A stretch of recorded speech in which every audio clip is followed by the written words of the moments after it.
اب دیکھیں آگے فرض نمازوں کے لیے جماعت کے بارے میں علماء احناف کے 6 اقوال ہیں۔ بعض نے اس کو فرض عین لکھا ہے، بغیر جماعت کے نماز ہوگی ہی نہیں۔ بعض نے فرض کفایہ لکھا، واجب عین، واجب کفایہ، سنت موقدہ، مستحب۔ یہ 6 اقوال ہیں، لیکن اعلیٰ حضرت امام اہل سنت نے، صاحب بہار شریعت نے، ہمارے جمہور بڑے بڑے علماء نے اس کو کیا لکھا ہے؟ واجب۔ جماعت ہر مسلمان کے لیے 5 وقت کی نماز جماعت کے ساتھ پڑھنا واجب ہے۔ لیکن اب کس مسجد میں جماعت واجب ہے؟ مسجد محلہ میں نماز کی جماعت جو ہے وہ واجب ہے، یعنی آپ کے ایریا کے اندر جو نیئرسٹ مسجد ہے اس کی جماعت آپ پر واجب ہے، جو قریب میں مسجد ہے، اور جہاں پہ امام بھی معین ہے، مؤذن بھی ہے، باقاعدہ اذان اور اقامت کے ساتھ نماز پڑھی جاتی ہے، جسے ہم جماعت مستحبہ کہتے ہیں، یا جماعت جو نارمل پہلی جماعت ہوتی ہے وہ ہم پر قریب والی مسجد کی واجب ہے۔ اگر قریب والی مسجد میں جماعت نکل جاتی ہے تو یہ نہیں ہے کہ 1:15 بجے ظہر نکل گئی تو اب 1:30 بجے کی ڈھونڈو، 1:45 کی ڈھونڈو، 2 بجے کی ڈھونڈو، وہ لازم نہیں ہے، مستحب ہے کہ آپ ڈھونڈ لیں۔ لیکن اگر 1:15 بجے کی نکل گئی ہے تو اب آپ گھر میں پڑھ سکتے ہیں۔ اب گناہگار اگر جان بوجھ کے چھوڑیے تو گناہگار ہوں گے، لیکن آپ گھر میں پڑھ سکتے ہیں، مسجدیں تلاش کرنے کی ضرورت نہیں ہے۔ اور جو مسجد محلہ ہے وہ بھی وہ مسجد جو قریب میں ہو۔ اب کوئی کینیڈا میں رہتا ہے مثال کے طور پہ، اس کی سب سے قریب مسجد 6 کلومیٹر دور ہے، بعض اوقات اگر ایسا ایریا ہے تو اب اس کو بہت دور مسجد ہے، اب اس کو یہ مجبور نہیں کیا جائے گا کہ ہر نماز کے لیے وہ گاڑی نکالے اور 6 کلومیٹر دور جا کے نماز پڑھے۔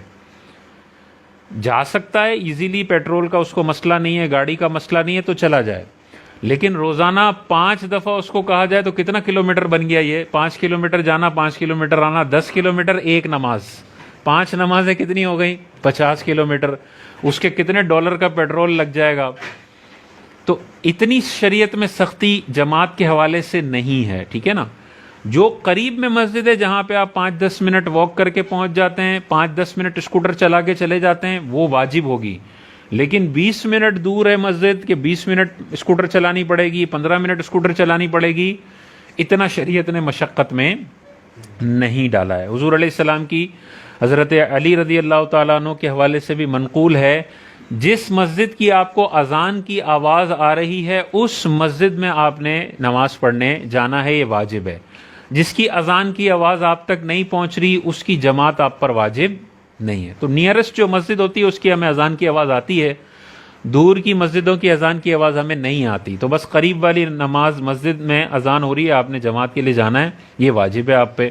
مسجد دور ہے تو پھر واجب نہیں ہے، پھر گھر میں پڑھیں، یا گھر میں بھی گھر میں بھی اگر 3-4 لوگ مل جاتے ہیں تو پھر تنہا نہ پڑھیں، بلکہ گھر میں بھی اگر 3 بندے مل جاتے ہیں، 2 بندے بھی مل جاتے ہیں تو جماعت کے ساتھ نماز پڑھنی ہے، 27 درجے فضیلت ہے، ٹھیک ہے نا۔ ہم بعض اوقات 2 بندے بھی ہوتے ہیں تو تنہا پڑھ رہے ہیں، تو تنہا کیوں پڑھ رہے ہیں بھائی؟ ایک بندہ امام بن جائے اور پیچھے ایک بندہ مقتدی بن جائے، تو ایک کے بجائے 27 درجے آپ کو ثواب مل جائے گا نماز کا۔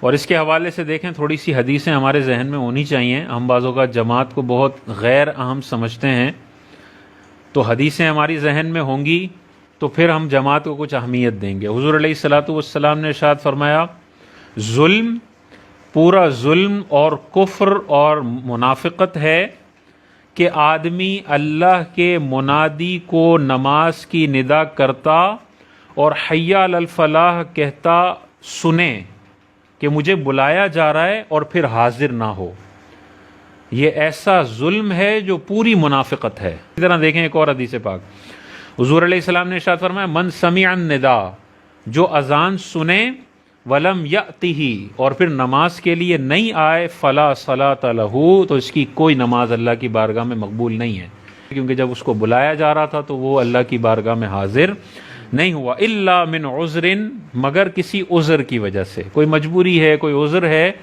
تو پھر کر سکتا ہے۔